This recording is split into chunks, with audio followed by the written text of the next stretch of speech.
பணியில் சேர்ந்த ஆசிரியர்களின் விவரங்களை கண்டறிய நேற்றே குழு அமைக்கப்பட்டிருப்பதாக அண்ணா பல்கலைக்கழக துணைவேந்தர் தெரிவித்திருக்கிறார்.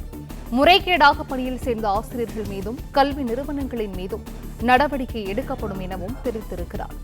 ஆதார் எண்களில் மாற்றம் செய்து மோசடியில் ஈடுபட்டுள்ளது கண்டுபிடிக்கப்பட்டிருப்பதாகவும் அண்ணா பல்கலைக்கழகத்தில் இணைவு பெற்ற கல்லூரிகளில் முறைகேடாக பேராசிரியர்கள் பணியாற்றியது உண்மைதான் எனவும் துணைவேந்தர் வேல்ராஜ் தெரிவித்திருக்கிறார்.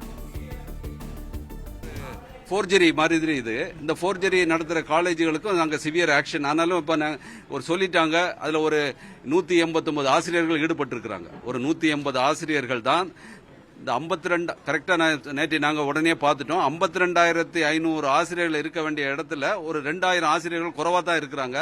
அந்த 2,000 ஆசிரியர்களுக்கு பதிலாட்டு இந்த 180 பேரும் ஒருத்தர் ஒரு 5 காலேஜுக்கு போயிருக்கிறாரு, ஒருத்தர் ஒரு 32 காலேஜுக்கு கூட ஒரு ஆள் போயிருக்கிறாரு. அவங்க போட்டதில் 22 காலேஜில் ஒரு ஆள் நேம போட்டாங்க.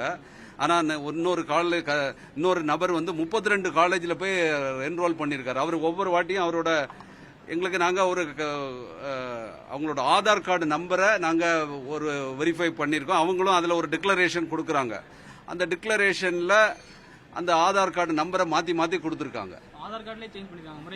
ஆதார் கார்டு நம்பரை சேஞ்ச் பண்ணி கொடுத்ததுனால அதை அக்செப்ட் பண்ணும். இல்லைன்னா எங்களுக்கு அக்செப்ட் பண்ணாது. சாஃப்ட்வேரில் ஒரு டீச்சர் ரோல் பண்ணுறாருன்னா ஆதார் கார்டு நம்பரை ரோல் பண்ணணும். ஆனால் நாங்கள் இப்போ அதை எப்படி கண்டுபிடிச்சோம்னா டேட் ஆஃப் பர்த்தை வச்சுட்டு திருப்பி ரோல் பண்ணி பார்த்ததில் ஒரே டேட் ஆஃப் பர்த் நிறைய ஆசிரியர்களுக்கு வந்தது. அப்போ அவங்க இப்படி சொல்கிறாங்களா, எப்படி ஃபெயிலியராக இருக்குன்னு நேற்றே இருந்து பார்த்துட்டோம்.